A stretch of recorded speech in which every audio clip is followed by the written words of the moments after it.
The Bofors S-103 was an unusual attempt to gain the best benefits of both protection and firepower. It is popularly known as the S-tank. Some people believe it should not be called a tank at all, because it lacks a turret.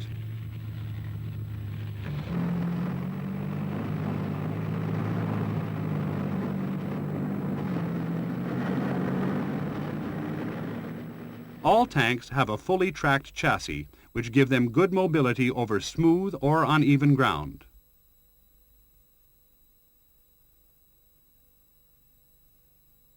Conventional tanks have a gun mounted fairly high above the ground in a revolving turret. The S-tank, however, has its 105mm weapon mounted in the top of the low-slung hull, fed by an automatic loader at the rear. The S-tank is normally crewed by 3 men, seated centrally where they are best protected. At a pinch, it could be operated by 2 or even 1 man occupying either of the 2 front positions.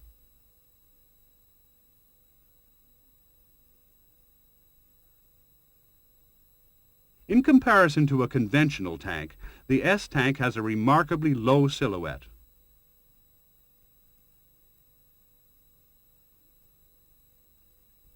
Lacking a turret, the S-tank aims its gun by swiveling its whole chassis. Elevation and depression are achieved by raising or lowering the hydropneumatic suspension.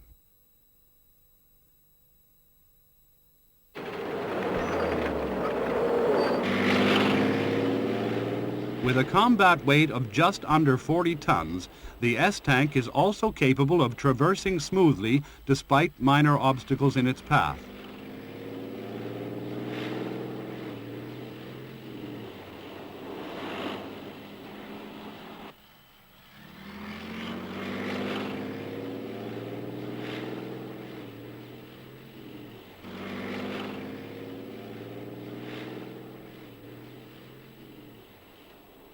If a larger object gets in its way, it can swivel on its own axis to bring its gun to bear.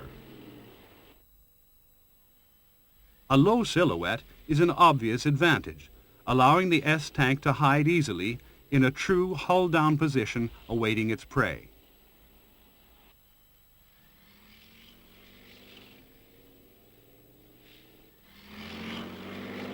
If cover is not immediately available, it can dig itself in using a frontal dozer blade, which when folded back into the traveling position also adds extra armor protection, particularly to the tracks.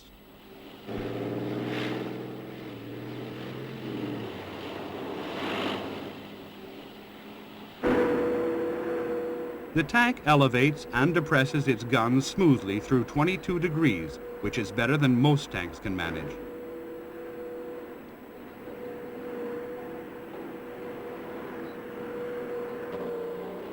The advanced suspension gives an even ride over tricky obstacles.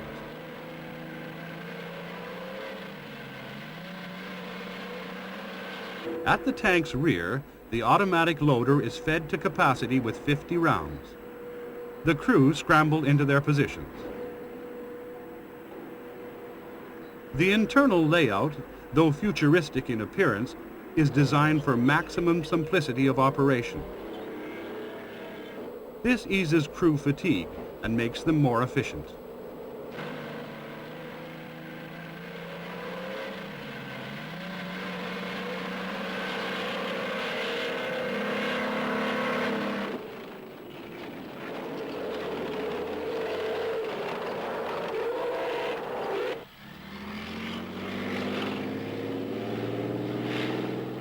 The driver usually aims and fires the gun, acting on directions from the commander. However, the commander has duplicate controls and can take over at will using his gyro-stabilized sights. This can be important when an unexpected target suddenly appears.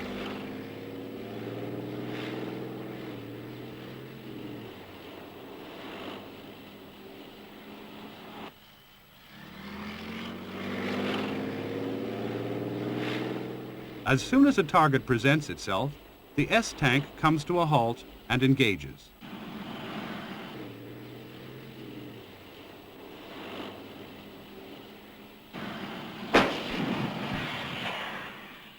Cartridge cases are automatically ejected after firing, saving clutter within the vehicle.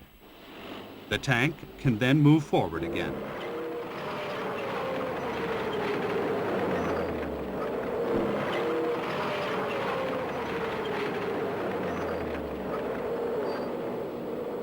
Should a threat to the flank emerge, the commander can traverse to meet it, or lay down smoke from his 8 dischargers and tell the 3rd crew member to beat a hasty retreat.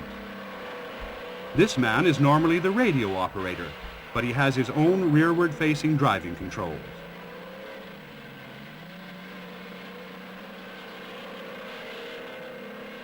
The S-tank has built-in flotation screens, which can be erected quickly to make it fully amphibious.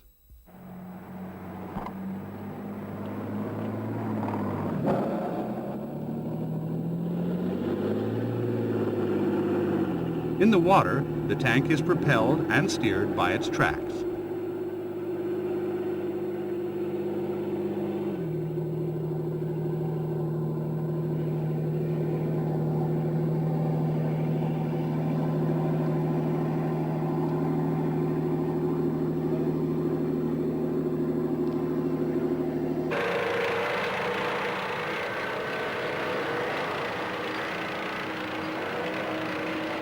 For all its advanced technology, though, including a gas turbine engine to give easy starting in cold weather, and a subsidiary engine to keep the systems ticking over while stationary, the S-tank has one major drawback.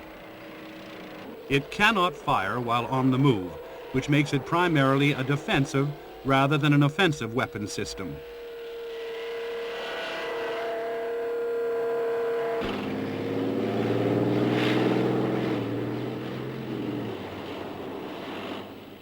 The same